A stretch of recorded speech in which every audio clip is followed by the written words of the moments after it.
आपण श्री संत ज्ञानेश्वर महाराज यांची जीवनचरित्र कथा या वर्षी आयोजित केलेली आहे आणि त्या कथेचा आजचा पहिला दिवस कैवल्य साम्राज्य चक्रवर्ती ज्ञानेश्वर महाराज यांच्या त्रिभुवन पावन परम पावन अशा चरित्राला आज आपण सुरुवात करणार आहोत। चरित्रापूर्वी अल्पसा परिहार। नवजीवन मित्र मंडळ ट्रस्ट या मित्रमंडळातील सर्व तरुण मंडळी, सर्व कार्यकर्ते मंडळी, सर्व ट्रस्टीमधील अधिकारी वर्ग आणि त्यांना सहाय्य करणारा देणगीदार वर्ग यांच्या अतिशय मौल्यवान अशा सहकार्यातून गेली 2 वर्षे आपण कार्यक्रम करून ह्या 3ऱ्या वर्षामध्ये पदार्पण करीत आहोत। या वर्षी आनंदाची गोष्ट अशी की कैवल्य साम्राज्य चक्रवर्ती ज्ञानेश्वर महाराज यांच्या या मृत्यूलोकामध्ये जन्म घेऊन यांच्या अवतार कार्याला 750 वर्ष पूर्ण होत आहे। हो, आणि त्या अत्यंत असणाऱ्या परमपावन अशा कालावधीमध्ये मंडळाने असं ठरवलं की ज्ञानेश्वर महाराजांचा 750वा अवतार कार्याचं हे वर्ष आहे। मग त्या अवतार कार्याचं चरित्र, त्या अवतार कार्याचं चिंतन आपल्याला व्हावं याच्याकरता ज्ञानेश्वर महाराजांचं जीवनचरित्र कथा झालीच पाहिजे असा मंडळाचा आग्रह म्हणून या कथेचं आयोजन आहे। गेल्या वर्षी जगद्गुरु तुकाराम महाराज यांना सदेह वैकुंठ गमन करून 375 वर्ष पूर्ण झाली। मग त्या प्रसंगाचं औचित्य साधून आपण गेल्या वर्षी जगद्गुरु तुकाराम महाराज यांच्या जीवनचरित्र कथेचे आपण सर्वजण साक्षीदार झालो। या वर्षी ज्ञानोबरायांच्या चरित्र कथेचे आपण साक्षीदार होणार आहोत आणि सर्व नवजीवन मित्रमंडळ ट्रस्ट या मित्रमंडळ ट्रस्ट मधील सर्व कार्यकर्ते, सर्व मुलांना द्यावे तेवढे धन्यवाद थोडे की त्यांनी प्रयत्न करून अतिशय कष्ट करून तुम्हा आम्हाला सर्वांना या सेवेची संधी दिली। बघा, ह्या मुलांनी जर कष्ट घेतले नसते तर इथून पुढे असणारी 7 दिवस जी काही चरित्र कथा होईल या चरित्र कथेचं श्रवण तुम्हाला झालं नसतं। आणि जरी मी ही चरित्र कथा करणार असो तरी घरी मी खास चरित्र कथा उघडून पाहिन असं नाहीच। म्हणून या मित्रमंडळाच्या वतीने माझ्यावर सुद्धा असं उपकार झाले की मला इथून पुढे 7 दिवस माऊलींचं चरित्र तुम्हाला सांगायचंय। मग तुम्हाला सांगायचं म्हणल्यानंतर मला पण त्याचं चिंतन करायची गरज आहे। म्हणून माझ्याकडनं सुद्धा या मुलांनी ते करवून घेतलं। म्हणून अशा गोड अशा चरित्र कथेला आपण सुरुवात करणार आहोत आणि या चरित्र कथेला माझे गुरुवर्य परमश्रद्धेय तीर्थरूप आदरणीय गुरुवर्य महाराज इथं समोर बसलेले आहेत, त्याचा मला फार आनंद आहे। आणि तुम्ही सर्व मात्या पित्या समान आदरणीय व्यक्तिमत्व समोर बसलेले आहेत। मग मातृवर्ग असेल, पितृवर्ग असेल, बाल गोपाळ वर्ग असेल, तरुण मंडळ असेल, माझ्यापेक्षा जे वयाने लहान आहेत ते माझे लहान बंधू, माझ्यापेक्षा वयाने मोठे असतील ते मोठे बंधू स्वरूप असणारे सर्व तरुण मंडळ, आपण सर्वजण इथून पुढं 7 दिवस कैवल्य साम्राज्य चक्रवर्ती ज्ञानेश्वर महाराज यांची जीवन चरित्र कथा पाहणार आहोत. कोणी शंका घेईल, महाराज देवाचं चरित्र, रामायणाची कथा आहे, महाभारताची कथा आहे, भागवताची कथा आहे, शिवपुराण कथा आहे, गणेश पुराण कथा आहे, अनेक आदी आदी सर्व कथा आहेत. परंतु हे संतांच्या चरित्राची कथा आम्ही पहिल्यांदाच ऐकतोय. हो, कथा कीर्तन ही देवाची व्हायला पाहिजे. तुम्ही संतांची कथा कीर्तन करताय, याचं काय वाट? मग त्याचं उत्तर असं आहे, का संतांचं चरित्र ऐकावं, संतांचं चरित्र का वर्णन करावं, ह्याची काही कारणं शास्त्रामध्ये सांगितलेली. चरित्राचे काही प्रकार असे पडतात. देवाचं चरित्र आहे, संतांचं चरित्र आहे, आणि चरित्र मानवाचं सुद्धा आहे. पण मानवाचं चरित्र हे तेव्हाच होतं जेव्हा मानवाचं चारित्र्य चांगलं असेल. ज्यावेळी तुमचं चारित्र्य चांगलं त्यावेळेस तुमचं चरित्र होतं. अथवा ज्याचं चारित्र्य चांगलं नाही, त्यांचं चरित्र नाही, त्यांची भानगड होती. हो,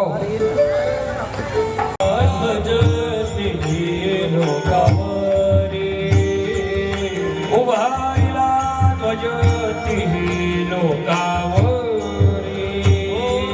उभारिला ध्वजती लोकावरी,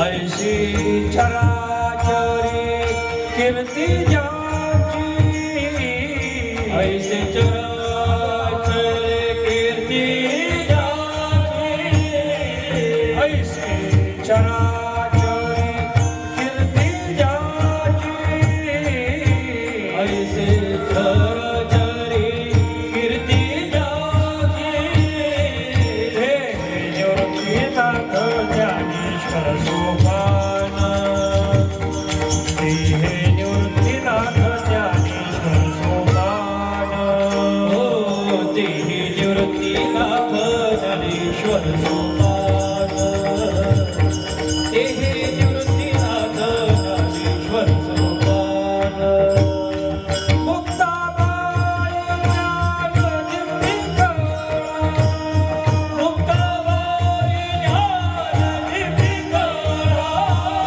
मुक्ताबाई ज्ञान दीपिका, मुक्ताबाई ज्ञान दीपिका, हे निवृत्तीनाथ ज्ञानेश्वर सोपान, हे निवृत्तीनाथ ज्ञानेश्वर सोपान, ते निवृत्तीनाथ ज्ञानेश्वर सोपान, ते निवृत्तीनाथ ज्ञानेश्वर सोपान, ज्ञानेश्वर सोपान.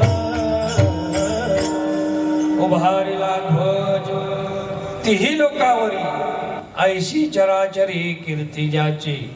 हो, त्यांची कीर्ती म्हणजे सामान्य नाही, तिन्ही लोकांमध्ये त्यांची कीर्ती. ऐशी चराचरी कीर्ती ज्यांची. आणि हे कोण आहेत? ते हे निवृत्तीनाथ ज्ञानेश्वर सोपान, मुक्ताबाई ज्ञान दीप्तिकळा. अशी चराचरी प्रख्यात विख्यात आणि त्रिभुवन पावन असं चरित्र ज्ञानोबरांचं आहे, सर्व संतांचं आहे. म्हणून ते आपल्याला पाहिजे. बर, नुसतं विख्यात आहे, नुसतं प्रसिद्ध आहे म्हणून पाहायचं का? नाही. त्याच्या मागचं कारण काय? संतांच्या चरित्रामध्ये आपल्याला 3 गोष्टी शिकायला भेटतात. लक्ष द्या बरं का, बारीक ऐका, लहान मुलांना जरा आवरून घ्या. संतांच्या चरित्रामध्ये आपल्याला 3 गोष्टी शिकायला भेटतात. त्या 3 गोष्टी म्हणजे कर्म, भक्ती आणि ज्ञान. ह्या 3 गोष्टी आपल्याला संतांच्या चरित्रातून शिकायला भेटतात. आणि ह्या 3च गोष्टी अशा आहे की आपल्याला सर्वसामान्यांपासून ते असामान्यपर्यंत घेऊन जातात. हो, संतांच्या चरित्रामध्ये आपल्याला कर्माची शिकवण भेटते, माणसांनी कसं आचरण केलं पाहिजे. हो, कर्म म्हणजे थोडक्यात उपासना धरा. कसं आचरण केलं पाहिजे, कशी उपासना केली पाहिजे, हे आपल्याला संतांच्या चरित्रामधून शिकायला भेटतं. शास्त्रकार सांगतात, सताम चरित्रेन सदाचरण. हो, देव चरित्रेन वैकुंठ गमनम, मनुष्य चरित्रेन तिर्य गमनम, एतानी चरित्रानी फलानी. या 3 प्रकारच्या चरित्राचे हे 3 प्रकारचे फल आहेत.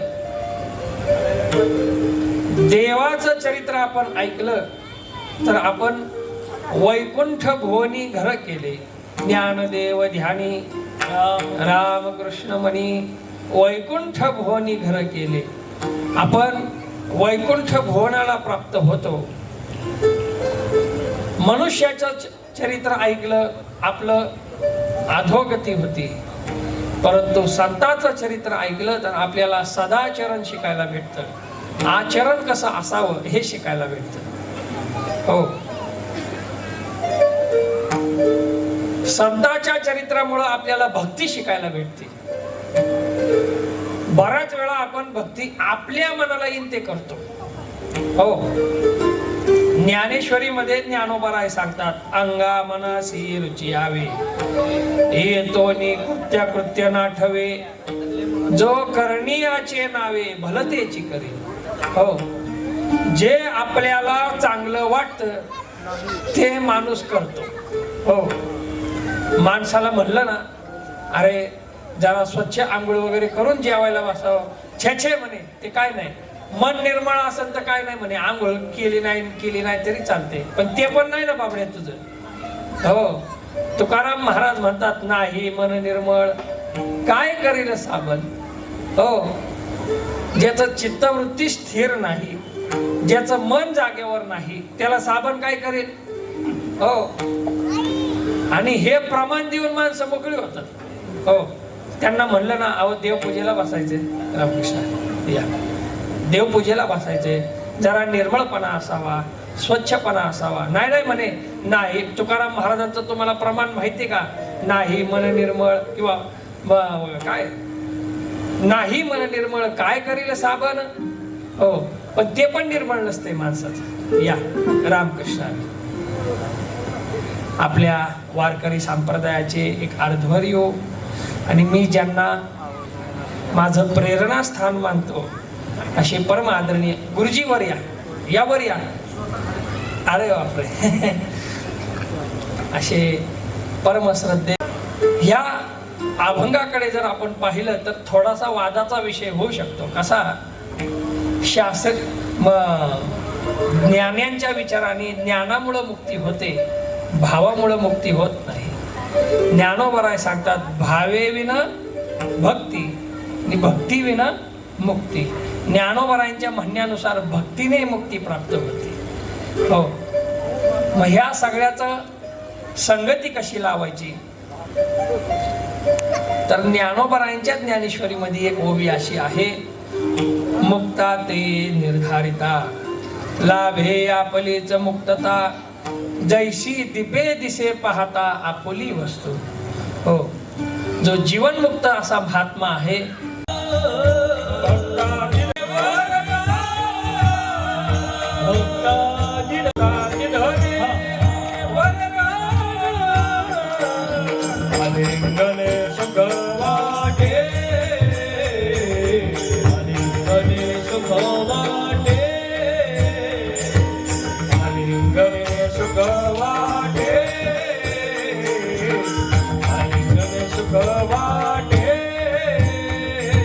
कृपा कटाक्ष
खुबी ही आहे की संत आपलं पद समोरच्याला देतात. हो, आपलं पद समोरच्याला देणारे दोघच जण, एक संत नाही तर भगवंत.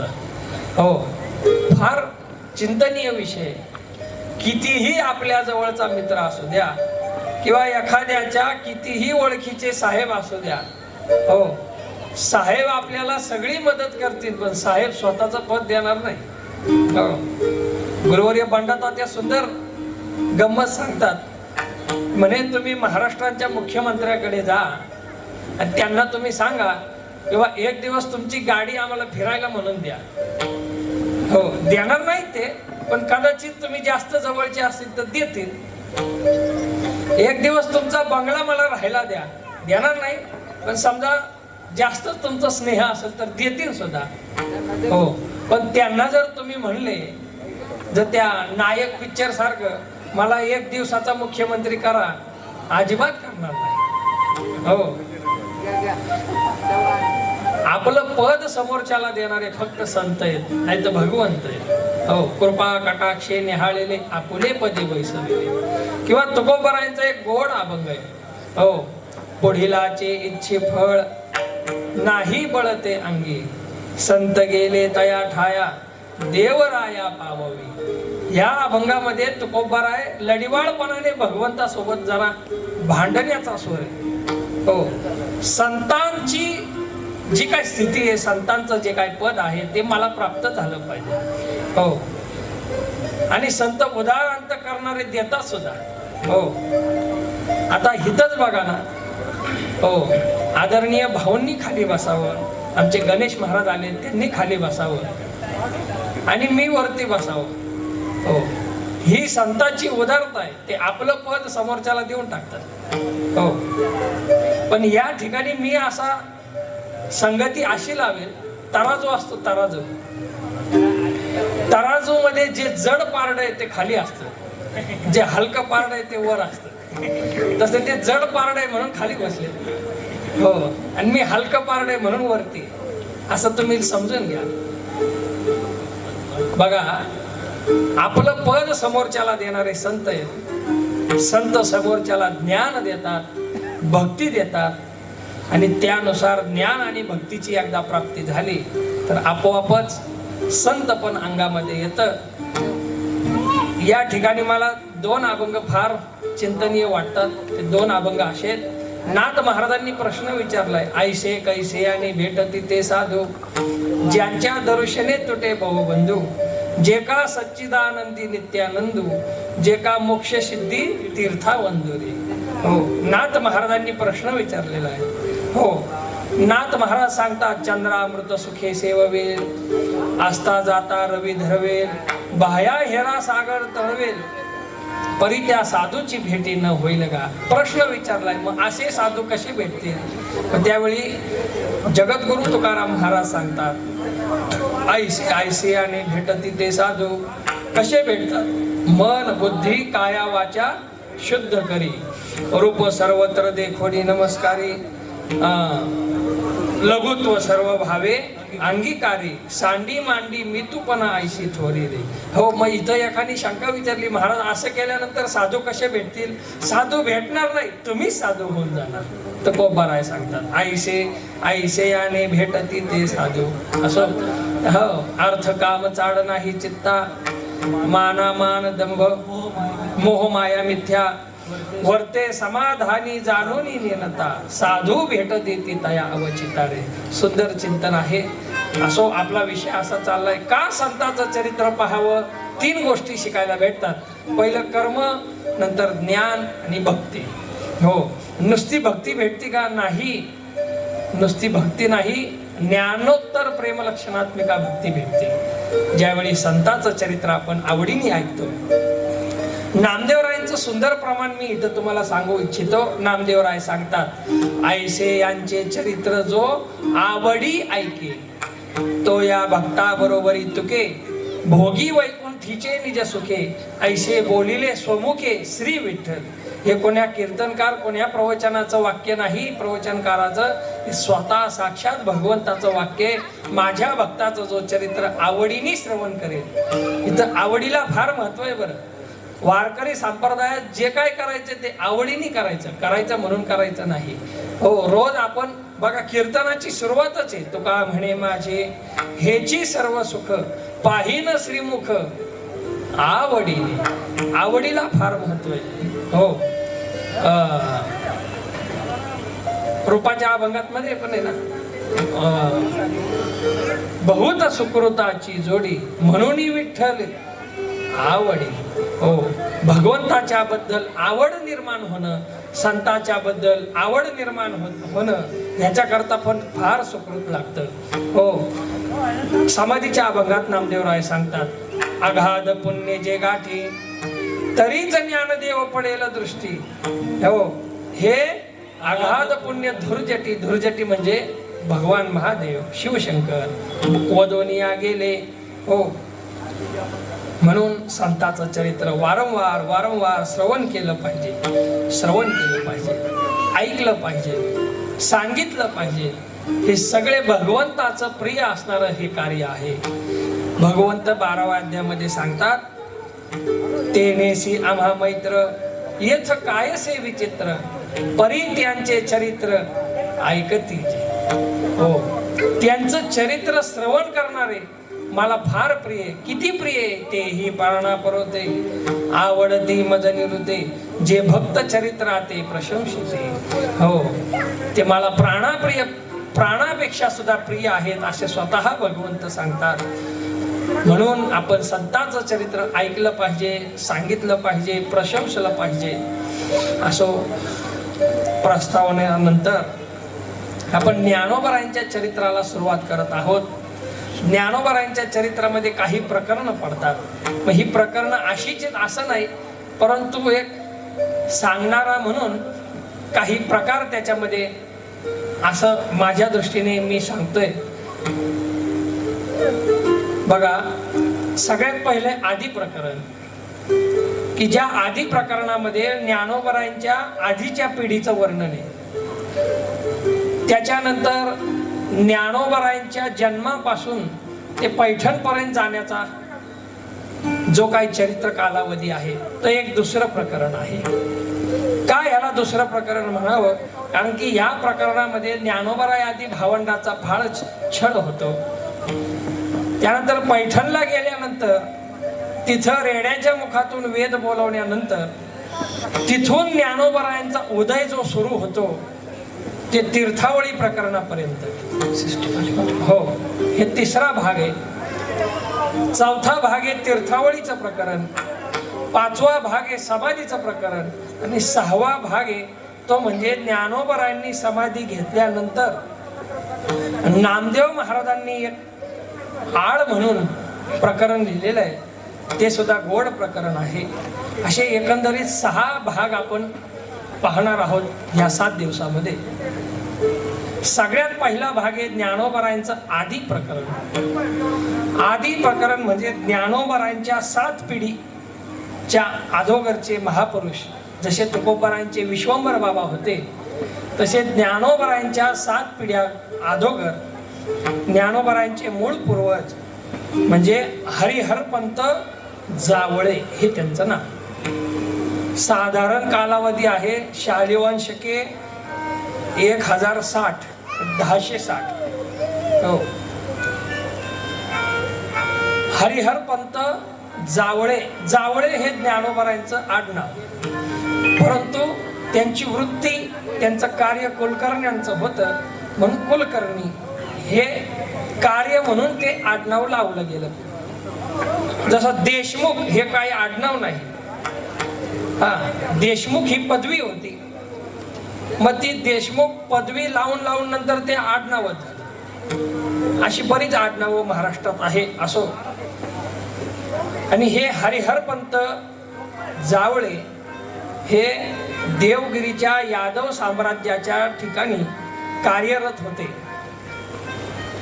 त्यांना एकंदरीत 3 अपत्ये झाली. रामचंद्र पंत, केशव पंत आणि मोहनाबाई म्हणून एक मुलगी झाली. हो, तुम्ही लक्षात ठेवा बरं. सगळ्यात पहिल्यांदा हरिहरपंत हे नाव पुढं 2 वेळा येणार आहे. हो. हरिहर पंतांना 3 मुलं झाली, रामचंद्र पंत, केशव पंत आणि मोहनाबाई. मोहनाबाई देवगिरीत मध्येच त्यांचा विवाह झाला. नरहर पंत माचवे म्हणून त्यांच्याबरोबर त्यांचा विवाह झाला. मग उरली 2 मुलं, रामचंद्र पंत आणि केशव पंत. रामचंद्र पंत थोरले होते, केशव पंत धाकटे, आणि ते मुंजे झाली आणि 1 वर्षानंतर त्यांचा देहांत झाला. हो. मग उरले एकच, रामचंद्र पंत. रामचंद्र पंतांना एक चिरंजीव झाले, त्यांचं नाव गोपाळ पंत. आणि गोपाळ पंत सुद्धा यादवांच्याच दरबारी मग त्यांना एक दुय्यम सेनापती म्हणून स्थान होतं. आणि त्यांना 2 मुलं झाली. थोरल्याचं नाव आहे त्र्यंबक पंत आणि धाकट्यांचं नाव आहे हरिहर पंत. हो. त्र्यंबक पंतांना 2 मुलं झाली, गोविंद पंत आणि हरिहर पंत. हो, मी तुम्हाला म्हणलं हरिहर नाव पुढे एकदा येणार आहे, ते हित आलंय. हो. त्र्यंबक पंत असे की आपल्या वाङ्मयामध्ये, आता मी ही समोर ज्या वाङ्मयाच्या आधारे ही कथा सांगतोय ते म्हणजे नामदेवरायांची गाथा आहे. आणि नामदेवरायांच्या गाथेमध्ये त्र्यंबक पंतापासून पुढं चरित्र आपल्याला सापडतं. त्र्यंबक पंतापासून आपल्याला प्रमाण सापडतं. हो. भक्त त्र्यंबक पंत मूळ पुरुष आदी. त्र्यंबक पंत मूळ पुरुष आदी. भक्त त्र्यंबक पंत मूळ पुरुष आदी. भक्त त्र्यंबक पंत मूळ पुरुष आदी. दयाची समाधी आपे गावी. दयाची समाधी आपे गावी. दयाची समाधी आपे गावी. भक्त त्र्यंबक पंत मूळ पुरुष आदी, तयाची समाधी आपे गावी, नामदेवराय सांगतात. मग त्र्यंबक पंतांचा त्यांना संजीवन समाधी कशी भेटली त्याची सुद्धा एक कहाणी आहे, त्याची सुद्धा एक कथा आहे. त्र्यंबक पंत हे दुय्यम सेनापती म्हणून यादवांच्या दरबारी कार्यरत होते. हो. आणि त्या ठिकाणी एक बंड उठलं, बंडाई उठली. बालाघाटामध्ये बंडाई उठली आणि त्या बंडाईचा उच्चाटन करण्यासाठी त्र्यंबक पंतांना तिथं पाठवण्यात आलं. आता त्र्यंबक पंतांना 2 मुलं, एक गोविंद पंत आणि हरिहर पंत, म्हणजे बापलेक 3 बंडाई फोडून काढायची म्हणून बालाघाटामध्ये गेले. तिथं जाऊन घनघोर असं युद्ध त्यांनी केलं आणि त्या युद्धामध्ये ह्यांना विजय भेटला, त्र्यंबक पंतांना विजय भेटला. परंतु विजय भेटल्याबरोबरच त्यांचे असणारे कनिष्ठ चिरंजीव म्हणजे हरिहर पंत हे त्या लढाईमध्ये धारातीर्थी पडले. त्यांना वीरमरण प्राप्त झालं. आणि मुलगा वीरगतीला प्राप्त झाला, याचा त्र्यंबक पंतांना तो घात सहन झाला नाही. मग त्यांनी दरबारामध्ये जाऊन राजे साहेबांना अशी विनंती केली की माझी जी काय पद आहे या दरबारातील, इथून पुढं माझ्या पदाचा कारभार माझे ज्येष्ठ चिरंजीव म्हणजे गोविंद पंत पाहतील, इथून पुढं मला कारभार पाहणं होणार नाही असं सांगून त्यांनी आपल्या आत्याच्या मराठी भाषेत सांगायचं तर रिटायरमेंट घेतली. असं मग त्यांनी सगळं कामकाजाचा त्याग करून योग साधना सुरू केली.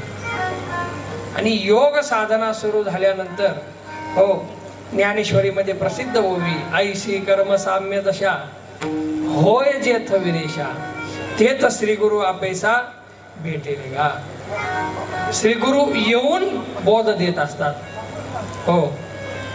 नाथ महाराजांचा प्रसिद्ध असा आंधळा पांगळा आहे. त्याच्यामध्ये नाथ महाराज सांगतात, येऊनी गुरुनाथे माथा ठेविला करू, अज्ञान तिमिर गेले शुद्ध मार्ग आचारू. हो. श्री गुरुनाथ स्वतः येतात. मग असंच भ्रमण करीत असताना स्वतः श्री गुरु गोरक्षनाथ महाराज फिरता फिरता तिथे येतात. आणि तिथे येऊन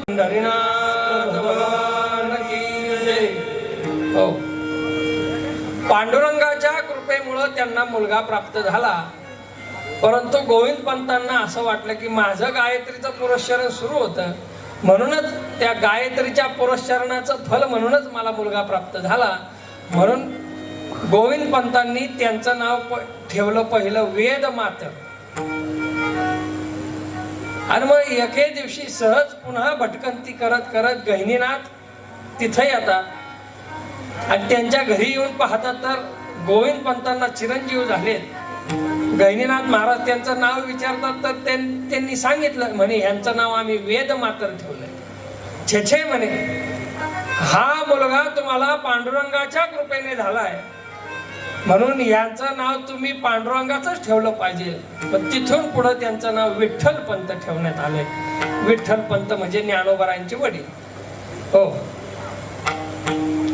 आणि बऱ्याच दिवसांनी मुलगा झालाय म्हणून आनंदाचं वातावरण घरामध्ये आहे.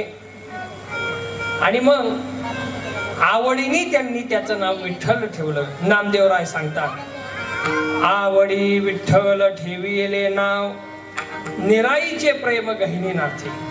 हो. आणि त्यांचा ज्यावेळी जन्म झाला त्यावेळी नामदेवरायांनी प्रमाण असं सांगितलंय की भक्ती नवमास भरले पूर्ण दिवस, आले वैराग्य डोळस मूर्तिमंत. हे प्रमाण लक्षात ठेवण्यासारखे. विठ्ठल पंत म्हणजे साक्षात वैराग्य, साक्षात वैराग्य. हो. ही प्रमाण आपल्याला पुढे लागणार आहे. हो. आवडी विठ्ठल ठेविले नाम, निराईस प्रेम गहिनीनाथी. मग जन्म झाल्यानंतर व्रतबंध दीक्षा, उपदेश गायत्री, ओंकार मूळमंत्री स्वर 16. हो. त्यांचा व्रतबंध झालेला आहे. व्रतबंध झाल्यानंतर पूर्वीच्या काळी शिक्षणाच्या बाबतीत अजिबात हायघाय केली जात नव्हती. हो. आजकाल 6-6, 7-7 वर्ष मुलं होतात तेव्हा कुठं पहिलीला जातात. जुन्या काळी तसं नव्हतं बरं. हो. चांगदेव महाराजांचं चरित्र तर असं आहे, 6व्या वर्षी त्यांनी 4ही वेदांचं पाठन संपूर्ण पाठ केलं होतं. 6व्या वर्षी. आपल्या 6व्या वर्षाच्या पोराला हाताने जेवता येत नाही, हे तर आहे. असो, वेद पठन, काव्य आणि व्याकरण झालासे निपुण शास्त्र वक्ता. त्यांना शिक्षणाकरता म्हणून गोविंद पंतांनी विठ्ठल पंताच्या आजोळी पाठवले. हो. निराई ह्या पैठणच्या होत्या आणि पैठणला अजून सुद्धा देवकुळे नावाचे ब्राह्मण आहेत. हे देवकुळे ब्राह्मण म्हणजे विठ्ठल पंताचं आजोळ. आणि आजोळी राहून विठ्ठल पंतांनी सर्व शास्त्र शिकून घेतली. काय काय शिकून घेतलं? हो. केले वेद पाठन, काव्य आणि व्याकरण, झालासे निपुण शास्त्र वक्ता. निपुण असे शास्त्र वक्ते ते झाले. आणि पूर्वीच्या काली सगळं शास्त्र शिकल्यानंतर तीर्थयात्रा करावी असा नियम होता, असा दंड होता. आणि मुळातच विठ्ठलपंत म्हणजे साक्षात वैराग्य स्वरूप असल्यामुळे, हो, मगाशी आपण प्रमाण पाहिलं, हे प्रमाण ध्यानातच ठेवायचं आहे आजच्या दिवशी. काय? भक्ती नवमास भरले पूर्ण दिवस, आले वैराग्य डोळस मूर्तिमंत. हे डोळस असणारं वैराग्य निर्माण जन्माला आलेलं आहे, मूर्तिमंत वैराग्यच. हो. मग शिक्षा एकदा पूर्ण झाली. शिक्षा पूर्ण झाल्यानंतर त्यांच्या मनात असं आलं की आपण तीर्थयात्रा केली पाहिजे. हो. कोणालाही तीर्थयात्रेची बुद्धी होत नाही. हो. तीर्थयात्रा लांब राहिली, वारीला चला म्हणलं तरी लोक मग कारण सांगतात. हो. कोणाला जर म्हणलं ना, अहो बुवा चालता का वारीला, छे म्हणे महाराज तुम्ही काय तुकाराम महाराजांचे अभंग वाचत नाही जणू काय म्हणे. हो, तुकाराम महाराजांनी सांगून ठेवलंय, न लगती सायास जावे वनांतरा, सुखे येतो घरा नारायण. हो. अशा महाभागांसाठी माझं असं म्हणणं आहे, हे चरण तुम्ही आम्हाला सांगता ठीक आहे, पण त्याचं पुढचं चरण महत्वाचं आहे, ते तुम्ही अवलंबता का, हे विचार करण्यासारखी गोष्ट आहे. हो. त्याचं पुढचं चरण काय? ठाईचं बैसोनी करा एक चित्त. होतंय का? नाही होत. उलट भगवंताच्या समोर ध्यानाला बसलं, देवपूजेला बसलं, मग आपल्या चित्ताला लयच उधाण येतं महाराज. हो, आणि जर एखादा मनुष्य कसा तरी करून दिवसभरातून वेळ काढून जर चुकून ध्यानाला बसला की ध्यानाला बसल्यावर दुनियाभराची सगळी कामं त्याच्या पुढे येऊन उभे राहतात. आज हे करायचे, ते करायचे, ते करायचे, हे राहिलं, ते राहिलं, झाला. ते ध्यानाचा सगळा सत्यानाश वाटोळं झालं त्या ध्यानाचं. हो, पण त्याच संताचा असं एक प्रमाणे, जवळ हे सगळं सिद्ध आहे, हात चालावया पाय तव तू आपुले स्वहित पाय, तीर्थयात्रे जाय चुकू नको. हे सुद्धा तुकोबरायचं प्रमाणे. ह्या प्रमाणाला कोणी दुजोरा देतं का? नाही. जी आपल्या सोयीसारखी प्रमाणे ती लावून घ्यायची. हो, मग विठ्ठलपंताच्या मनात असं आलं, आपण अजून तरुण आहोत, हातपाय धष्टपुष्ट आहे, तोपर्यंत आपण तीर्थयात्रा केलीच पाहिजे. म्हणून विठ्ठलपंताच्या मनामध्ये अनुताप निर्माण झाला. नामदेवराय सांगतात, मग पुष्करादी तीर्थे पहावी समस्त, पुष्करादी तीर्थे पाहावी समस्त, मग पुष्करादी तीर्थे पहावी समस्त, पुष्करादी तीर्थे पाहावी समस्त, अनुतापची ते धरियेला, अनुतापची धरियेला, अनुतापची ते धरियेला, अनुतापची धरियेला, मग पुष्करादी तीर्थे पहावी समस्त, मग पुष्करादी तीर्थे पहावी समस्त, मग पुष्करादी तीर्थे पहावे समस्त, मग पुष्करादी तीर्थे पहावे समस्त.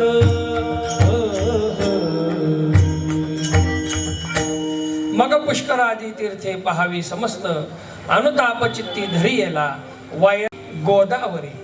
हो, या तीर्थांना स्नान केलं. ते कपाळेश्वरी पूजा केली. कपाळेश्वराला विठ्ठलपंत येतात. हो, पुढे ज्योतिर्लिंग देखिले त्र्यंबक, कुशावरती उदक स्वीकारिले. हो, त्र्यंबक राजाला म्हणजे त्र्यंबकेश्वराला विठ्ठलपंत गेले. तिथं कुशावर्त तीर्थावर स्नान केलं. कुशावर्ताचा तीर्थाचा महिमा फार आहे. हो, नामदेवरायचाच अभंग आहे, वाचे म्हणता गंगा गंगा, सकळ पाप जाती भंगा, दृष्टी पडता ब्रह्मगिरी, त्यासी नाही यमपुरी. हो, कुशावर्ता करता स्नाने, त्याचे वैकुंठी राहणे, नामा म्हणे प्रदक्षिणा, त्याच्या पुण्या नाही गणना. असा थोर महात्म्य असलेलं त्र्यंबकेश्वर तीर्थ, त्या तीर्थावर विठ्ठलपंत येतात. पुढं वंदोनिया गंगाद्वार सव्य ब्रह्मगिरी, मग भीमाशंकरी आनंदला. त्र्यंबकेश्वरावरून विठ्ठलपंत आलेत कुठं? भीमाशंकरला. हो, भीमाशंकराचं दर्शन करून देखून या भीमा आठवे पंढरी, विठ्ठल अंतरी पांडुरंग. हो, भीमाशंकरला भीमा नदीचा उगम आहे. आणि भीमा नदीचा उगम पाहिल्यानंतर विठ्ठलपंतांना पांडुरंगाची आठवण आली. आणि मग त्यांना असं वाटलं, नाही आता आपण पंढरीला गेलंच पाहिजे. भीमाशंकर वरून विठ्ठलपंत मजल दर मजल करत पंढरपूरच्या दिशेने निघाले. नामदेवराय वर्णन करतात, ऐसा नित्य चालता सुपंथी, पदोपदी कीर्ती नाम घोष. हो, तीर्थाला जात असताना कसं जावं याचा सुद्धा नियम आहे. हो, पदोपदी नाम घोष झाला पाहिजे. तुकोबरायांच्या चरित्रामध्ये सुंदर प्रमाण तुकोबराय सांगतात, राम म्हणता वाट चाली, यज्ञ पाऊला पाऊली. हो, लोहगावचा एक ब्राह्मण होता. त्याला असं वाटलं, तुकोबरायांनी सांगून ठेवलंय, नाम घेता वाट चाली, राम म्हणता वाट चाली, यज्ञ पाऊला पाऊली. खरंय का म्हणे हे? मग त्यांनी काय केलं, कुतूहलाने म्हणून बघू तर खरं म्हणे करून आपण. तो काय करायचा, येता जाता पाऊलं मोजायचा आणि प्रत्येक पावलाला श्रीराम जय राम जय जय राम, श्रीराम जय राम जय जय राम असं म्हणत चालायचा. किती पावलं झाली मग घरी यायचा, तेवढ्या गाठणी सुतळीला मारायचा आणि ते ठेवून द्यायचा. घरातली लोक म्हणायची याला येड लागले म्हणे. हो, गाठी मारत बसलाय. हो, आणि भले पोतीच्या पोती साठले. आता एका नावाला एक गाठ, एका नावाला एक गाठ, अशी बोली चांगलं गोदाम भरलं होतं त्या गाठणींनी. पण लोक विचारायची की अरे तू हे गाठणी मारून ठेवतोय, एवढे पोतीच्या पोते भरून ठेवले, हे नक्की काय तुला येड लागले म्हणे, हे नक्की फलद्रूप होणार आहे का? नाही नाही म्हणे, माझ्या तुकाराम महाराजांचं प्रमाण याचे वाया जाणारच नाही. राम म्हणता वाट चाली, यज्ञ पावला पावली. मग खरं का खोटं? मग भगवंत कसा आहे? हो, कर नाटक हो. बरोबर एक दिवशी लोहगाव मध्ये एक ब्राह्मण येतो आणि त्या ब्राह्मणाला लागलेली असती भूतबाधा, पिशाच्य बाधा. आणि त्या पिशाच्याला त्या ब्राह्मणाने विचारलं, बाबा तू मला सोडून दे, याच्याकरता मी काय करू? काय नाही म्हणे, एका यज्ञाचं पुण्य मला दे. आता म्हणे मी दुर्बळ ब्राह्मण, माझी खायची भ्रांत, यज्ञ कधी करू? मग त्या ब्राह्मणाला कोणीतरी सांगितलं म्हणे तुकाराम महाराजांचं वचन ऐकून लोहगाव मध्ये एक ब्राह्मण आहे, त्या ब्राह्मणाने अनेक यज्ञाचं पुण्य साठवून ठेवले म्हणे, त्यांच्याकडे जावा तुम्हाला यज्ञाचं पुण्य भेटेल. आणि तो ब्राह्मण ह्यांच्या घरी येतो. घरी आल्यानंतर तो म्हणतो तुम्ही तर तुकाराम महाराजांच्या वचनाला मानून सुतळीच्या ज्या गाठणी मारून ठेवल्यात, राम म्हणता वाट चाली, यज्ञ पावला पावली, मग मला एका यज्ञाचं पुण्य पाहिजे म्हणे. मग तो म्हणे वा वा अवश्य. मग त्यांनी काय केलं, त्या गाठणी मारलेल्या सुतळीतून एक गाठण कैचीमध्ये कापली, कैचीने कापली, हातामध्ये घेतलं, पाणी धरलं, त्याचा हात खाली घेतला, म्हणे या एका यज्ञाचं पुण्य मी या ब्राह्मणाला दान करतो. असं म्हणता क्षणी ते पाणी त्या ब्राह्मणाच्या हातावर पडल्याबरोबर त्याची पिशाच्य बाधा निवृत्त झाली आणि सुंदर असा देह त्याला प्राप्त झाला. त्यावेळेस लोकांना कळलं तुकाराम महाराजांचं जे वचन आहे ते अति बरोबर सत्य आहे. राम म्हणता वाट चाली, यज्ञ पावला पावली. हो, म्हणून येताना जाताना भगवंताचं नाम संकीर्तन झालंच पाहिजे. नाथ महाराजांच्या हरिपाठामध्ये सुंदर अभंग आहे. हरी बोला देता, हरी बोला घेता, हो, उठता बसता नाही, हसता खेळता हरी बोला, हरी बोला गाता, हरी बोला खाता, सर्व कार्य करिता हरी बोला, हरी बोला एकांती, हरी बोला लोकांती, देह त्यागा अंती हरी बोला, हरी बोला भांडता, हरी बोला कांडता, उठता बैसता हरी बोला. हो, आळंदीमध्ये आमचे गुरुजी होते, वैकुंठवासी मारुती बाबा थोरात, साधक आश्रमामध्ये. त्यांनी आम्हाला एक नियम घालून दिला होता आश्रमामध्ये. ते म्हणले हे बघा मुलांनो, तुम्हाला जर तुमची भांडणं झाली आणि लय जर राग आला ना तर मोठ्याने म्हणायचं जय श्रीराम. हो, त्यांचा तो मंत्रच होता. हो, त्यांनी आम्हाला सांगून ठेवलं, जर एखादा आपल्या संग भांडायला लागला ना आणि आपल्याला राग आला की आपण त्याला म्हणायचं जय श्रीराम. हो, जेवढ्या मोठ्याने जेवढा राग येईल तेवढ्या मोठ्याने जय श्रीराम म्हणायचं. हो, त्यांनी एका पती पत्नीला हे सांगितलं बरं का. हो, त्या पती पत्नीमध्ये सारखंच भांडण होऊ लागलं. मग त्या पती पत्नींना त्यांनी सांगितलं म्हणे जे राग आला ना, जेवढा राग येईल तेवढ्या मोठ्याने जय श्रीराम म्हणायचं म्हणे. हो, त्यांचं आता पती पत्नी म्हणल्यानंतर भांडण होणार नाही असं शक्यच नाही, त्यांचं रोज भांडण व्हायचं. पण ते गुरुजींनी मंत्र सांगितला जय श्रीराम. हो, राग आला, हो, आई साहेबाला राग आला की आई साहेब मोठ्याने म्हणायच्या जय श्रीराम. हा, मग मालक ऐकायचे, अरे तुला राग आला आणि मला राग नाही आला का? मग तिच्यापेक्षा हे मोठ्याने म्हणायचे जय श्रीराम. हो, पहिलं भांडण व्हायचं, पहिले शिव्या व्हायच्या, आणि आता मात्र काय व्हायचं, भजन सुरू व्हायचं जय श्रीरामचं. हो, मला तो प्रसंग ऐकला की नाथ आमचा हरिपाठात आठवतो. हरी बोला भांडता, हरी बोला कांडता, उठता बसता हरी बोला. माणसं उठताना बसताना आगा आगा आई ना आगा आगा बाई असंच म्हणतात. आयो आयो बाबो बाबो, काय गरज पडली? मी म्हणतो हरी हरी म्हणा ना, विठ्ठल विठ्ठल म्हणा, कुठलं तुम्हाला नाव आवडतं ते म्हणा. नाथ महाराज काय सांगतात तिथं? हो, हरी बोला भांडता, हरी बोला कांडता, उठता बसता हरी बोला, हरी बोला जनी, हरी बोला विजनी, एका जनार्दनी हरी बोला. असं प्रत्येक कार्य करताना नामस्मरण सुरू ठेवा. अगदी त्याच नियमाने विठ्ठलपंताची तीर्थयात्रा सुरू होती. हो, ऐसा नित्य नित्य चालता सुपंथी, पदोपदी कीर्ती, नामघोष पदोपदी त्यांचा नामघोष सुरू होता. आणि तो नामघोष सुरू असतानाच आला अलंकापुरी इंद्रायणी तिरी स्नान संध्या करी देवपूजा. विठ्ठलपंत आळंदीला येतात. हो, आळंदीला आल्यानंतर आता आळंदी पूर्वीपासूनच प्रसिद्ध आहे. ज्ञानोबरांच्या आधीपासून आळंदी प्रसिद्ध आहे. हो, नाथ महाराज सुंदर असं प्रमाण सांगतात. हो, शिवपीठ हे जुनाट, शिवपीठ हे जुनाट, शिवपीठ हे जुनाट, शिवपीठ हे जुनाट, शिवपीठ हे जुनाट, ज्ञानाबाई तेथे मुकुट, ज्ञानाबाई तेथे मुकुट, ज्ञानाबाई तेथे मुकुट, ज्ञानाबाई तेथे मुकुट. शिवपीठ हे शिवपीठ हे जुनाट, शिवपीठ हे जुनाट, शिवपीठ हे जुनाट.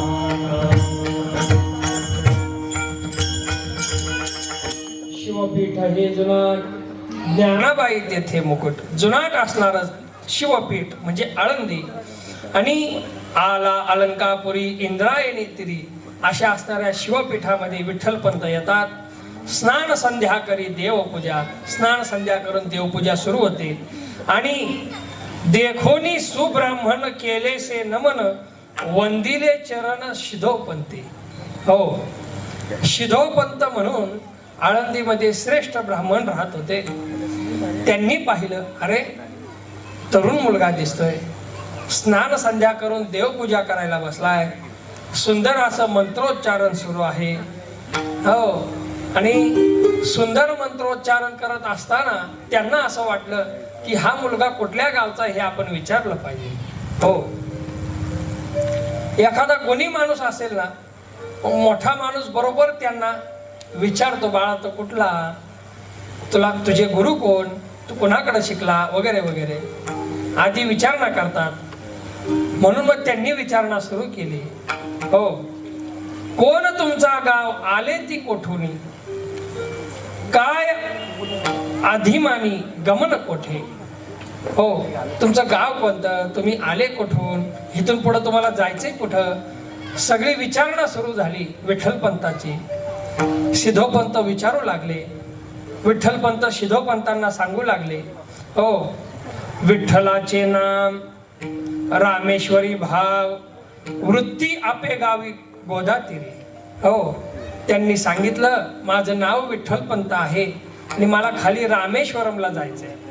रामेश्वरमला जाता जाता पांडुरंगाचं दर्शन घेऊन जावं म्हणून मी भीमाशंकरवरून आलोय आणि आता पंढरपूरला जातोय. पंढरपुरावरून तसंच खाली रामेश्वरला जाणार आहे असं सांगितलं. हो, माता पिता वृद्धे वसताती तेथे, द्वारकाधी तीर्थे करून आलो. माता पिता आपेगावला वस्ती आहे. आधी आधी सर्व वृत्तांत विठ्ठलपंतांनी सिद्धोपंतांना सांगितला.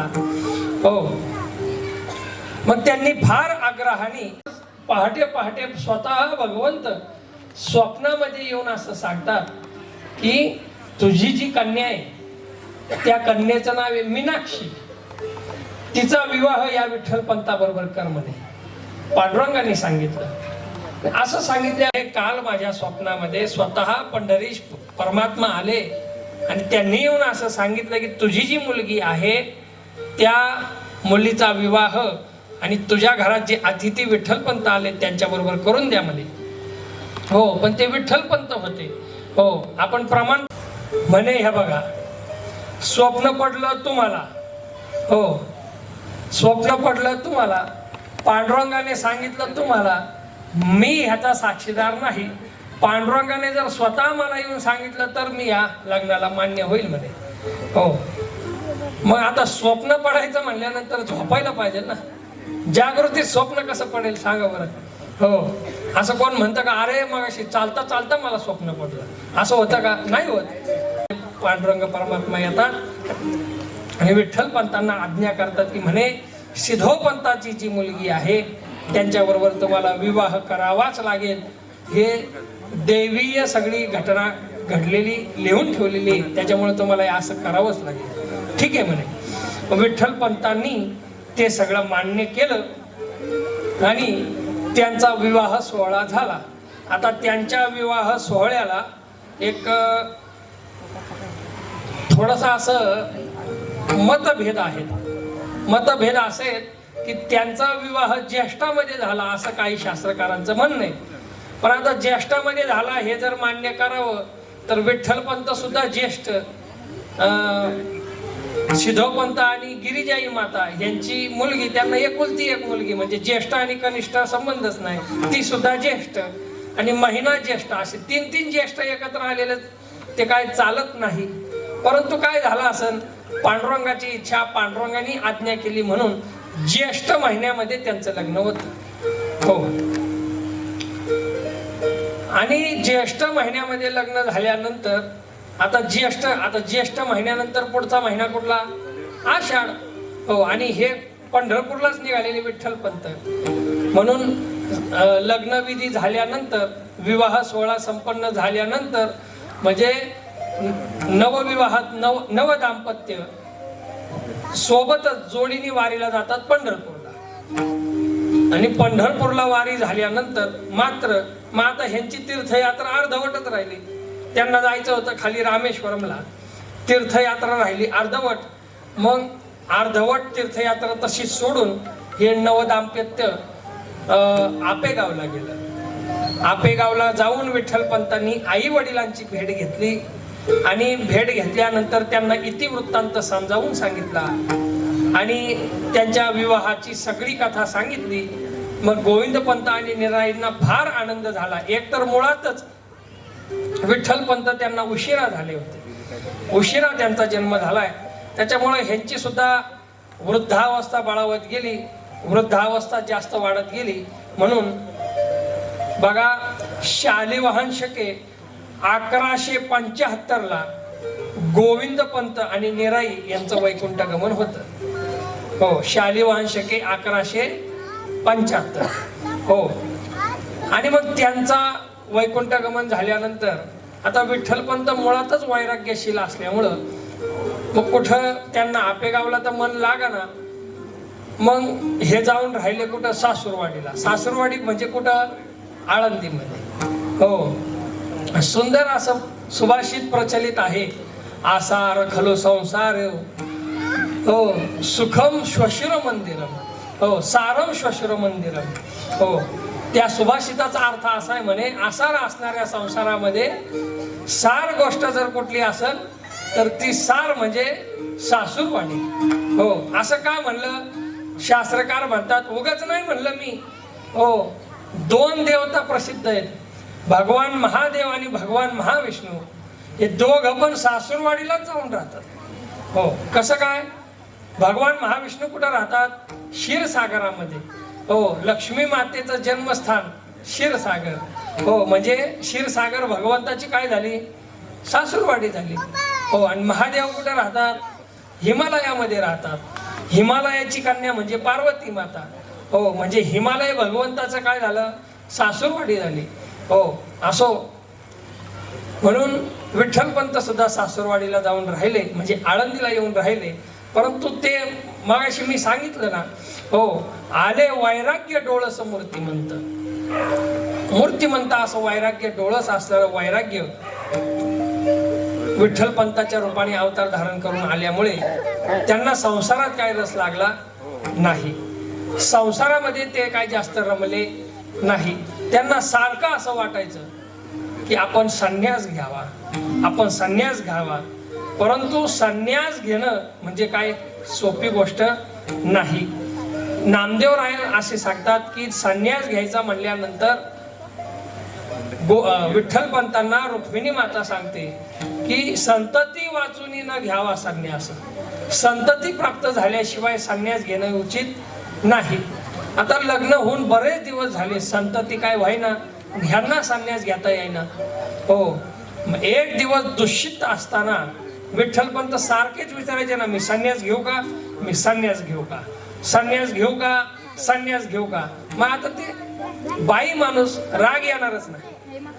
जर मालकाचं संसारात लक्ष नसेल तर कुणाला असं वाटेल की आपल्या मालकाने संन्यास घ्यावं, आपल्या मालकाने संसारात उदास राहावं, असं कोणाचीच इच्छा नसते. म्हणून एक दिवस दुष्यित असताना विठ्ठलपंतांनी विचारलंच, मी संन्यास घेऊ का. मग रुक्मिणी मातेने, रुक्मिणी मातेचं पहिलंच नाव होतं मीनाक्षी. लग्न झाल्यानंतर त्यांचं नाव बदलण्यात आलं, त्यांचं नाव रुक्मिणी ठेवण्यात आलं. इच्छा झाली की आपण सुद्धा दक्षिणेमध्ये तीर्थयात्रेला जावं. याच्याकरता त्यांनी विठ्ठलपंतांना म्हणजे चैतन्यांना बोलून घेतलं. म्हणे ऐका, मी आता तीर्थयात्रेला चाललोय, इथून पुढं मठाची जबाबदारी तुमची. म्हणून मठाची जबाबदारी देऊन आणि स्वामी निघाले आणि मजल दर मजल करीत ते बरोबर आळंदीला आले. हो, आणि आळंदीला आल्यानंतर आता बघा, ह्यांनी संन्यास धारण केल्यानंतर या रुक्मिणी मातेने काय केलं. आता इथं चरित्रामध्ये काही संभ्रम असे. नामदेवरायांचं म्हणणं वेगळं, निळोबरायचं म्हणणं वेगळं. हो, नामदेवरायांचं म्हणणं असे की विठ्ठलपंतांनी संन्यास धारण केल्यानंतर रुक्मिणी मातेने त्या सुवर्ण पिंपळाची सेवा सुरू केली. आणि निळोबरायांचं म्हणणं असे की रुक्मिणी मातेने तुळशीची सेवा सुरू केली. मग काय का असताना सेवा सुरू केली एवढं नक्की. हो, आणि सेवा सुरू केल्यानंतर एक दिवस त्यांच्या सेवेचं फळ म्हणून स्वतः रामानंद स्वामी तीर्थयात्रा करत करत आळंदीला येतात. हो, आणि आळंदीला आल्यानंतर एक कोणीतरी महात्मा आलाय म्हणून रुक्मिणी माता दर्शन करायला जातात. दर्शन केल्यानंतर स्वामींना असं वाटलं सौभाग्याचं लेणं आहे या माऊलीच्याकडं, आणि म्हणून त्यांनी आशीर्वाद दिला. काय, पुत्रवती भव. हो, पुत्रवती भव असा आशीर्वाद दिल्यानंतर रुक्मिणी मातेला आनंद झाला आणि तेवढंच दुःख झालं. हो, मग त्यांचा चेहरा म्लान वदन झाला. असं झाल्यानंतर मग रुक्मिणी मातेला स्वामीजी विचारतात, का म्हणे मी तुम्हाला आशीर्वाद दिला त्याचा तुम्हाला आनंद झाला नाही. हो म्हणे स्वामी, तुम्ही आशीर्वाद दिला त्याचा मला आनंद झाला, परंतु हा आशीर्वाद ह्या जन्माचा का पुढच्या जन्माचा. हो म्हणे, का असं का म्हणती बाळा तू. नाही म्हणे, माझे मालक आहेत ना, त्यांनी संन्यास धारण केलाय मला न विचारता, त्याच्यामुळं मला आता पुत्र संतान प्राप्त होणं काही शक्य नाही. असं म्हणे, कुणाकडे घेतलाय. नाही म्हणे, ते वाराणसीला कोणतरी स्वामीजी आहेत म्हणे, त्यांच्याकडं. आता ते त्यांचंच नाव घेतल्यानंतर त्यांना असं वाटलं, अरे ह्यांच्या मालकाने तर माझ्याकडनं संन्यास धारण केलाय. कोण आहेत म्हणे तुझे स्वामी, कोण आहेत, कसं आहे त्यांचं वर्णन ऐकव. मग त्यांनी खानाखुणा सांगितल्यावरून त्यांना नक्की कळालं चैतन्यच हिचे मालक आहेत, चैतन्य स्वामीच हिचे मालक आहेत. अरे मग चैतन्य माझ्यासोबत खोटं बोलला. मी त्यांना विचारलं होतं तुमच्या घरी कोण कोण आहे, ते म्हणले माझ्या घरी कोणी नाही, माझ्याबरोबर खोटं का बोलले. मग स्वामीजी रुक्मिणी मातेला घेऊन रुक्मिणी मातेच्या घरी जातात आणि सिद्धोपंत आणि गिरिजाई हे रुक्मिणी मातेचे आई वडील त्यांना सोबत घेऊन ही सगळी मंडळी जातात. कुठं, वाराणसीला जाऊन विठ्ठलपंताच्या समोर साक्षमोक्ष होतो. आणि त्यावेळी स्वामीजींनी घृतकुंभ संभव नावाचा याग करून विठ्ठलपंतांना अशी आज्ञा दिली की म्हणे, दैवी आज्ञेवरून तुम्हाला या ठिकाणी पुन्हा गृहस्थ आश्रमामध्ये प्रवेश करावाच लागेल. हो, मग इथं शास्त्रकार काही शंका घेतात. हो, मग त्यांना परत गृहस्थ आश्रमामध्ये जायचं होतं. मग संन्यास आश्रम का धारण केला. काय विठ्ठलपंताच्या जी काय जन्मकुंडली होती त्या जन्मकुंडलीमध्ये संतती योग नव्हता. हो, पण ज्यावेळी माणूस संन्यास आश्रम धारण करतो संन्यास आश्रम धारण करणं म्हणजे आपली हयात संपवणं. ज्यांनी संन्यास आश्रम धारण केलाय त्यांच्याकडून त्यांच्या स्वतःचाच पिंडदान विधी करावला जातो. म्हणजे 10व्या 13व्याला जो काय आपण पिंडदान विधी करतो तो विधी त्यांच्या हाताने करून घेतात. 10वा 13वा अगदी पहिलं वर्ष श्राद्ध सुद्धा त्यांच्याकडनं करून घेतलं जातं. हो, मग याच्यामुळं काय झालं, विठ्ठल पंताचा जो पहिला जन्म होता त्या जन्माचं तर्पण झालं, त्या जन्माचं पिंडदान झालं. आता मात्र विठ्ठल पंतांनी पुन्हा गृहस्थ आश्रमामध्ये प्रवेश केल्यामुळे त्यांचा पुन्हा दुसरा जन्म झाला असं शास्त्रीय दृष्ट्या सिद्ध झालं. म्हणून आता मात्र त्यांना संतती योग होईल असं शास्त्रकारांनी सांगितलं. मग आता काय सांगायचंय महाराज, जुना काळ होता. जुन्या काळी संन्यास आश्रम धारण करून पुन्हा गृहस्थ आश्रमामध्ये येणं फार मोठा अपराध, इतका मोठा अपराध, अगदी अक्षम्य असा अपराध. आणि तो अपराध काही केल्या लोकांना सहन होण्यासारखा नव्हता. आणि म्हणून लोकांनी त्यांची निंदा सुरू केली. आणि त्याचं वर्णन नामदेवराय करतात. स्वर द्या.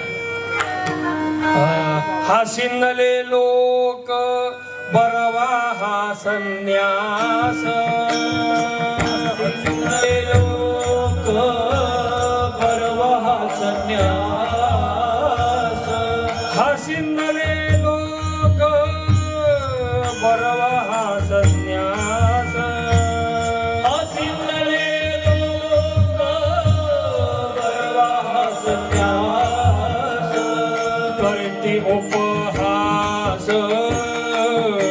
दर्शनाचा, करती उपहास दर्शनाचा, करती उपहास दर्शनाचा, करती उपहास दर्शनाचा. द्विजीवाणी येणे जगी सांडी येणे,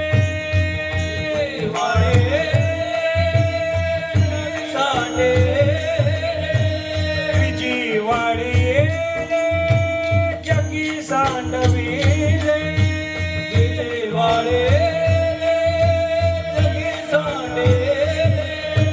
शेखी उपेक्षिले आप्तवर्गी, शेखी उपेक्षिले आप्तवर्गी, शेकी उपेक्षेले आप्तवर्गे, शेकी उपेक्षिले आप्तवर्गे.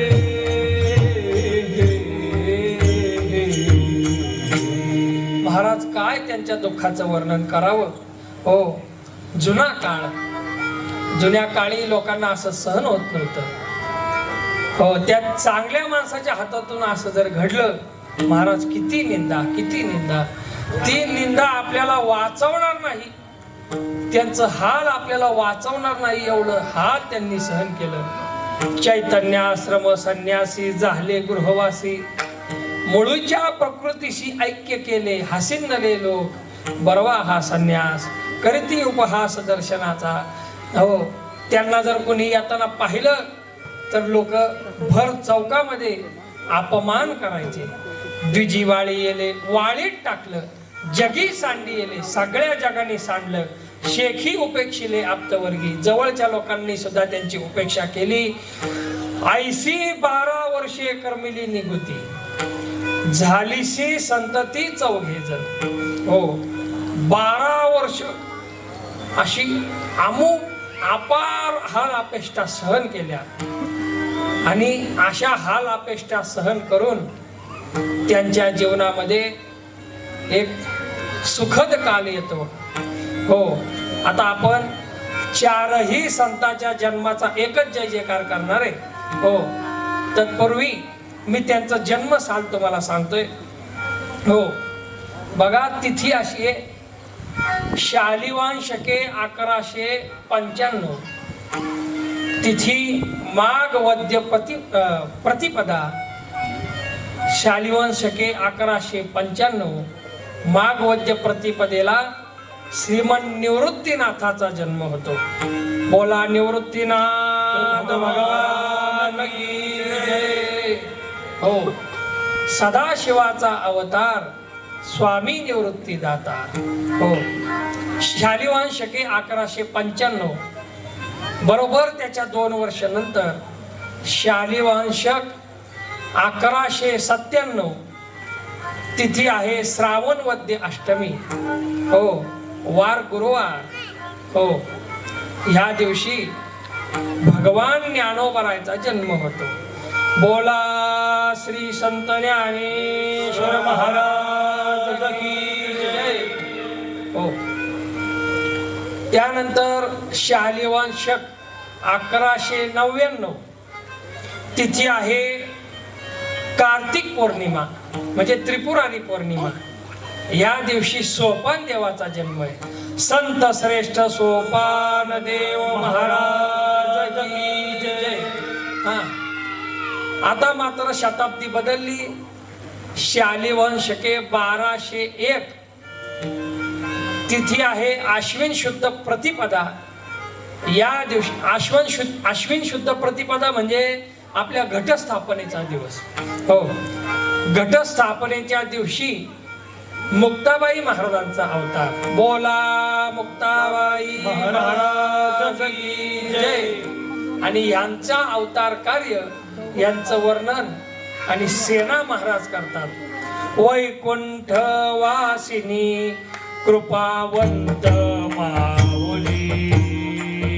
वैकुंठ वासिनी कृपावंत माऊली. वैकुंठ वासिनी कृपावंत माऊली. वैकुंठ वासिनी कृपावंत माऊली. जगतारावया अलकापुरा आली. जगतारावया अलकापुरा आली. हो, जगातारावया अलकापुरा आली. जगातारावया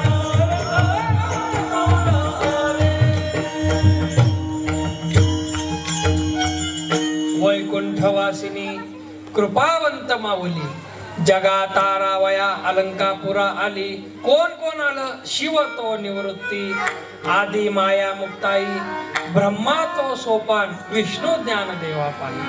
हो, ह्या चारही मूर्तींनी एकाच मातेच्या पवित्र अशा कुशीतून जन्म घेतलाय.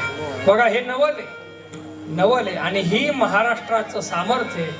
हो, जर कोणी आपल्याला म्हणेल की आमची भूमी देवभूमी, उत्तर प्रदेश मधली लोक आपल्याला चिडवतील आमची भूमी देवभूमी, तर त्यांना ठासून सांगायचं आमची भूमी संत भूमी. हो, आमच्या भूमीमध्ये संत जन्माला आले.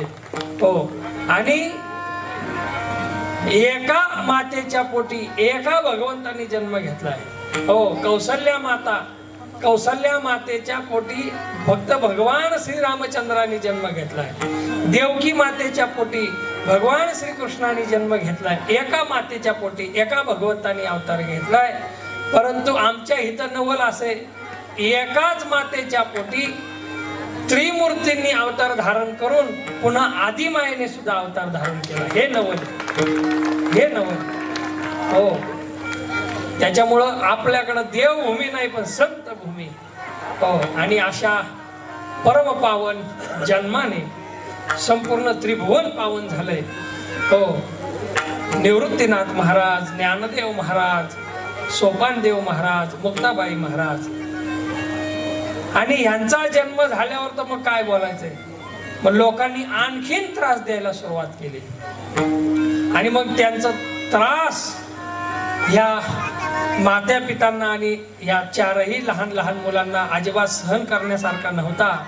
हो, निवृत्ती, ज्ञानेश्वर, सोपान, मुक्ताई हसती सकळ ही ऐकून ही नावे. त्यांची नावं ऐकून ही लोक हसायची.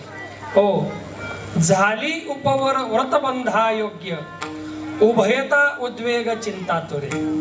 ही व्रतबंधाला योग्य झाले आणि व्रतबंधाला योग्य झाल्यानंतर ही उभयता म्हणजे विठ्ठलपंत आणि आईसाहेब रुक्मिणी माता हे चिंतातुर झाले.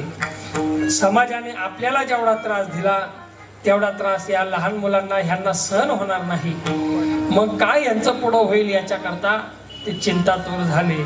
हो, आणि जाती कुळा वेगळी पडियली निराळी माझी वंशावळी प्रायश्चित्त. हो, ही माझी मुलं माझ्या कुळा वेगळी जाती वेगळी वाळीत पडली.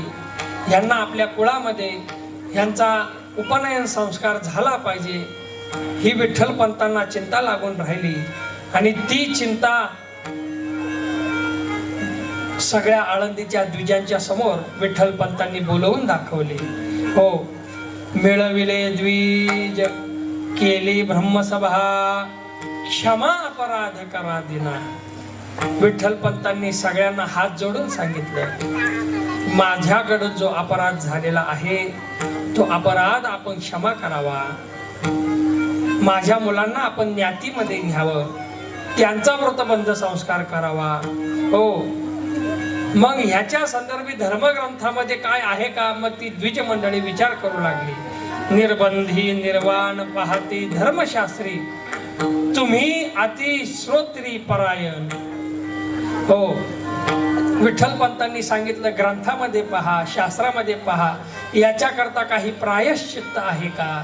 हो, आणि प्रायश्चित्त तुम्ही जे द्याल ते आम्हाला स्वीकार आहे. सांगाल ते मान्य म्हणती साही जणे सुची हे करणे पतितांचे. हो, शास्त्राचं काम काय मला सांगा? पतितांना पावन करून घेणं हे शास्त्राचं काम आहे. म्हणून तुम्ही आम्ही जरी पतित असलो तरी आम्हाला पावन करून घेणं हे तुमचं कार्य आहे. आणि तुम्ही जे प्रायश्चित्त द्याल ते आम्ही भोगायला तयार आहे हे विठ्ठलपंत आणि रुक्मिणींनी सांगितल्यावरून हो, निवृत्ती म्हणे तुम्ही भूदेव प्रत्यक्ष दर्शनाची मोक्ष जड मुढा. हो, तुम्ही प्रत्यक्ष भूदेव आहात आणि तुमच्या दर्शनाने जडमुडाचा उद्धार होतो. म्हणून तुम्ही जे द्याल ते प्रायश्चित्त आम्ही स्वीकार करू. मग पाहतील ग्रंथ सभाश्रेष्ठ महाजन वैदिक शास्त्रज्ञ पुण्यश्लोक.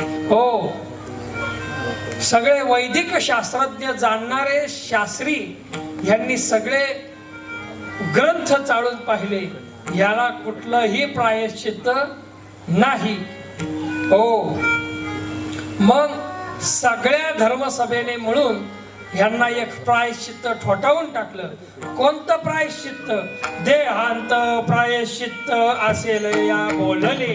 देहांत प्रायश्चित्त असेल या बोलणे. देहांत प्रायश्चित्त असे या बोलले. देहांत प्रायश्चित्त असे या बोलणे. विचारुनी भले हित करा.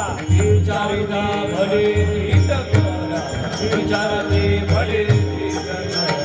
देहांत प्रायश्चित्त असे या बोलले. देहांत प्रायश्चित्त असे या बोलणे. देहांत प्रायश्चित्त असे या बोलले. देहांत प्रायश्चित्त असे या बोलणे. विचारुनी भले हित करा. विचारुनी भले हित करा. विचारुनी हित करा. देहांत प्रायश्चित्त असे या बोलिले. विचारुनी भले हित करा.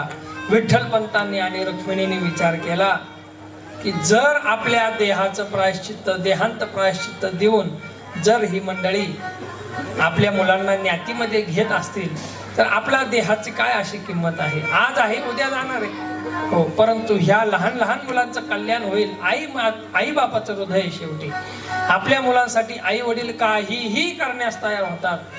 म्हणून विठ्ठलपंतांनी आणि रुक्मिणी आई साहेबांनी देहांत प्रायश्चित्त स्वीकारायचं ठरवलं. हो, आणि ठरवल्यानंतर म्हणती द्विजवर आणि का नाही उपाय संस्कारे वैश्वदेव केला शुद्ध. हो, दुसरा काहीही उपाय शिल्लक नसल्यामुळं ह्यांनी आता देहांत प्रायश्चित्त कबूल केलं. आणि देहांत प्रायश्चित्त करायच्या पूर्वी उभयता आता आपल्याला देहांत प्रायश्चित्त घ्यायचंय म्हणून एकदा शेवटचं म्हणून ह्या लेकरांना पाहतात. चारही लहान लहान लेकरं झोपलेली आहेत आणि त्यांना ही आईचं हृदय, वडिलांचं हृदय, अंतःकरणामध्ये अतिशय प्रचंड वेदना, समाजाने दिलेला त्रास, परंतु अंतःकरणामध्ये एक विचार कायम की आपल्या देहांत प्रायश्चित्तामुळे जर ह्या लहान मुलांचं कल्याण होत असेल तर आपल्या देहाला काय किंमत. परंतु इथं आपल्या संप्रदायातील काही विचारवंत प्रश्न उपस्थित करतात. आळंदीच्या द्विजवरांना जर शुद्धीपत्र देण्याचा अधिकार नव्हता तर देहांत प्रायश्चित्त देण्याचा अधिकार त्यांना कोणी दिला. संप्रदायातील थोड्या मोठ्यांनी प्रश्न उपस्थित केले.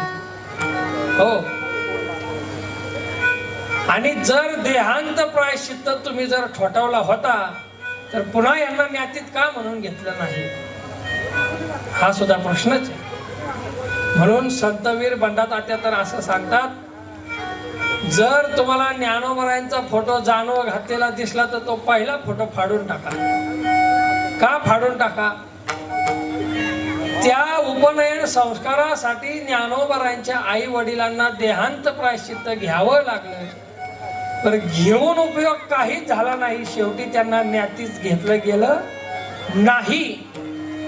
म्हणून ज्या जानव्यासाठी त्यांच्या आई वडिलांनी देहांत प्रायश्चित्त घेतलं ते जानवं घातलेला फोटो जर माऊलींचा पाहिला तर पहिला तो फोटो बाजूला ठेवून द्यावा.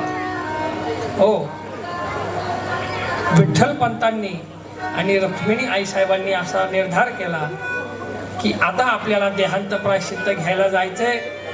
आणि दोघही आपल्या आश्रमातून निघून त्रिवेणी संगमामध्ये जातात. त्रिवेणी संगमी घाली न करवती, गेला पूर्वस्थिती वितरागे. आणि दोघही उभयता आळंदी या क्षेत्रामध्ये निघून आपल्या लेकरांना शेवटचा निरोप देऊन दोघही उभयता त्रिवेणी संगमाकरता जाण्यास निघालेले आहेत. परंतु जाण्याच्या पूर्वी एकदा शेवटचा निरोप म्हणून कुणाला आपल्या मुलांना दिला गेला पाहिजे. म्हणून या उभयतांनी जाता जाता ही चारही भावंड निद्रित असताना निवृत्तीनाथ ज्येष्ठ म्हणून त्यांना उठवलंय. हो, आणि निवृत्तीनाथांना आई सांगते, हे बघ माझा ज्ञानोबा, माझा सोपानदेव, माझी मुक्ताबाई हे लहान आहे. ह्यांनी जर तुझ्याकडे काही हट्ट केला तर त्या हट्टाला तू नाही म्हणू नकोस.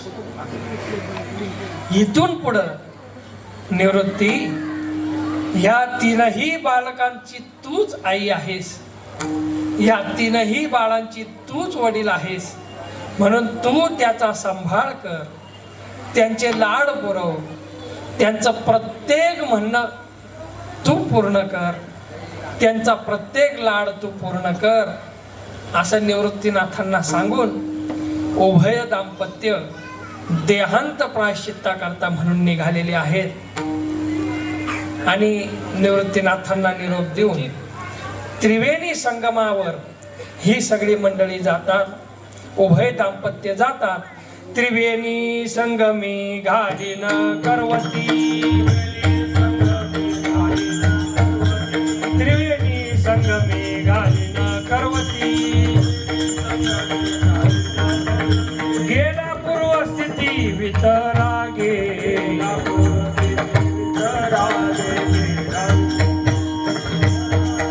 तारा पुत्र गृह त्याजोनी निघाला, तारा पुत्र गृह त्याजोनी निघाला, नमस्कार केला वृंद, नमस्कार केला, नमस्कार केला. जड जड जाती परतोनी न पाहती, नाही पुनरावृत्ती म्हणती द्विज, त्याग आणि वैराग्य हेच प्रायश्चित्त, झाला सुचिरभूत गुरुकृपे, निवृत्ती म्हणे आम्हा कवनगती, सांगावे श्रीमंती विचारुनी. आणि विठ्ठलपंत आणि रुक्मिणी आई साहेब देहांत प्रायश्चित्त स्वीकारतात. एकदा सगळ्यांनी मोठा गजर करा.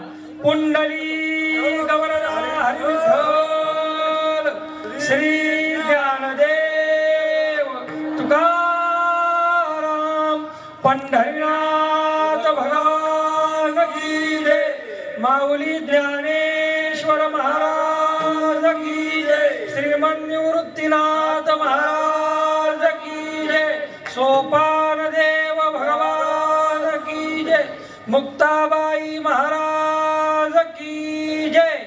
एकदा सगळ्या मोठ्या प्रेमांनी सगळ्यांनी ज्ञानोबरायचं भजन करा.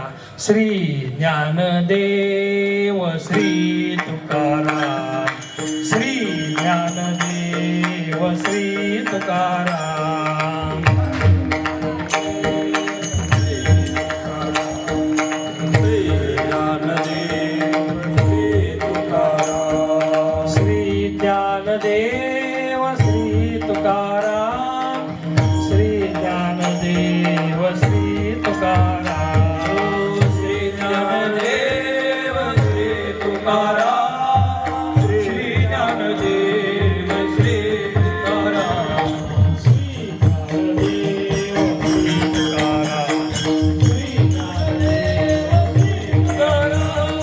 श्री ज्ञानदेव श्री तुकाराम, श्री ज्ञानदेव श्री तुकाराम. निवृत्ती ज्ञानदेव सोपान मुक्ताबाई, एकनाथ नामदेव तुकाराम, खेडोबा.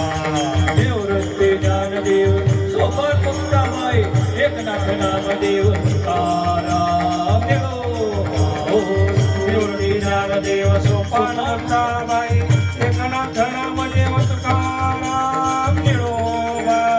निवृत्ती ज्ञानदेव सोपान मुक्ताबाई, एकनाथ नामदेव तुकाराम. निरोबा.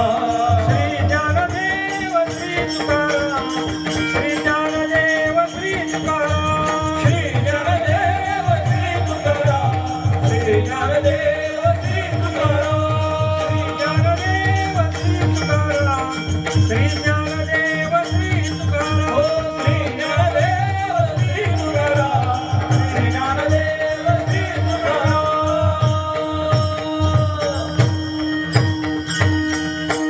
विठ्ठलपंत आणि रुक्मिणी आई साहेब यांचं देहांत प्रायश्चित्त म्हणजे सामान्य गोष्ट नसून हे वारकरी संप्रदायाचं बीजारोपण आहे. हे लक्षात घ्या. तुकोबरायांचं प्रमाण असं आहे, तुकोबराय सांगतात, एका बीजा केला नाश मग भोगिले कणीस. हो, एका बीजाचा नाश झाल्याशिवाय कणीस भोगता येत नाही. म्हणून वारकरी संप्रदायाचं बीज जर कोण असेल तर विठ्ठलपंत आणि रुक्मिणी आई साहेब यांच्या देहांत प्रायश्चित्तामुळं, यांच्या देहांत प्रायश्चित्ताच्या बीजामुळं पुढं वारकरी संप्रदायाचा उगम आहे. हे सगळ्यांनी लक्षात घ्या. म्हणून सगळ्यांनी पुन्हा एकदा जय जयकार करू आणि आजच्या कथेला आपण इथंच विराम देऊ. एकदा सगळ्यांनी जय जयकार करा. पुंडली श्री ज्ञानदेव विठ्ठलपंत भगवान की जय, रुक्मिणी आई साहेब की जय, सब संतन की जय. हर हर रामकृष्ण हरी. श्री साई शंकर मंदिर नवजीवन मित्र मंडळ ट्रस्ट यांनी सुंदर अशी कथा आयोजन केलेली आहे. सुंदर असे देखावे आयोजित केलेले आहे. आजच्या पहिल्या दिवशीचा देखावा की विठ्ठलपंत आणि रुक्मिणी आई साहेब यांचा देहांत प्रायश्चित्ताचा देखावा सुंदर असा सादरीकरण इथं झालेला आहे. आपल्याच मंडळाचे असणारे कार्यकर्ते बापू तोंडे आणि त्यांच्या पत्नी, त्याचबरोबर निवृत्तीनाथांचं ज्यांनी सादरीकरण केले ते ऋषिकेश ह्या आपल्या मंडळाच्या कार्यकर्त्यांसाठी सगळ्यांनी जोरदार अशा टाळ्या वाजवायच्या. सुंदर असा देखावा त्यांनी सादर केला आणि असे देखावे इथून पुढं सुद्धा आपल्या पत्रकावर छापल्याप्रमाणे दिवसेंदिवस सादर होणार आहे. असो आज पहिला दिवस सुरुवात करायला उशीर झाला आणि त्यामुळं